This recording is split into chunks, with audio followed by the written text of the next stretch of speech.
Today, we're doing something different. We're converting this Tonka recreational vehicle into complete remote control off-road machine. That's what it looks like. Pretty much stock, the way I got it.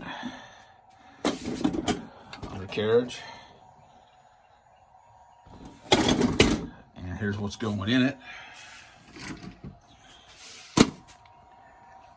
The guts out of an axial deadbolt. Might have to do some modifications to it, but we'll figure out how to make it work here. So stick around and watch this build. All right, first order of business, we're gonna pop this thing off because it's kind of in the way. I think you can do that by pushing that back and pulling that out of there. Got that off. We'll get out of the way, come back to that later. Now we'll flip this sucker over. We'll grab the drill. We're gonna start drilling out these 6 rivets on each one of these and actually get these off. So let's get that done and we'll check back in a moment. All right, so we got these 6 rivets out. You can see right here. That's all there is to it, and off come the wheels. So I'll get the front ones done and we'll go from there. All right, we're trying to get the interior out. But to do that, looks like we've got to take out these 2 bolts here and 2 on the other side. These are 1/4 inch.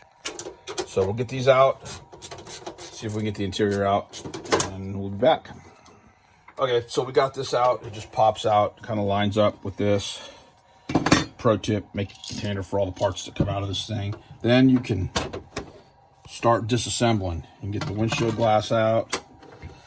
Looks like we can get this side glass out relatively easily. Might have to bend this, I'm not sure yet. I think we can get the interior out without having to tear it down anymore. If we do, we'll get back to you and give you an update. Interior update, we were able to just get it unhooked and out it comes. Just like that. We'll get that out of the way. Still got to get these side windows out, I'm not sure. It looks like this lip right here is holding them in, but let me mess around with it for a minute here, see if you can find a way around that and get these things out. So on this, I was right. You have to take this here and bend it back. I just used a pair of channel locks. I have a seamer, which is for bending sheet metal, but it was too big for this. So you just bend this back and you can slide the windows right out. Good news is this is covered by the front end when you put it back together, so we're good there. So I got the back window out. I was just playing with it. It's got a lip on the top and the bottom, and I was just playing with it, and it popped right out. So it's just a matter of just moving it just right, and it'll pop right out. So it looks like it's made to open. So anyway, that was it. We got all the windows out. We're ready to, get the steering wheel off, and then we're ready to get the bumpers off. Bumper off. It's got these 2 giant rivets on it that go through here. I tried drilling them from the inside, but they just started spinning. So then I just took a flat screwdriver and just pried them off and just popped right off. And then I just cut the rivets off.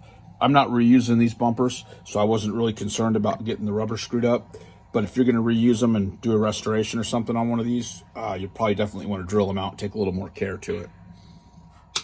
So I got both the bumpers off now. I'm gonna pull these lights because we're going to be painting this thing.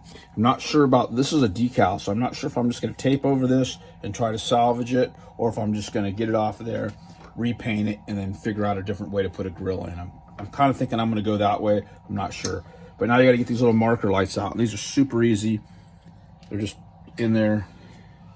You can just work them out real slow with a screwdriver. This thing is old. It was probably built in the 70s, so you gotta be careful because the plastic is brittle, and I'm not sure if you can replace these. I'm gonna replace them with LEDs, but I'm gonna salvage these and save them anyway, just in case I need to use them. There's also the ones on top of here that come out the exact same way. So we'll get all the lights out, and that's gonna conclude the teardown on this thing. And the next in the series will be paint. So if you like it, please subscribe to the channel, like the video, share it with a friend, and make sure you go to Axialfest 2022 because that's where we're going to roll this thing out. Thanks for watching.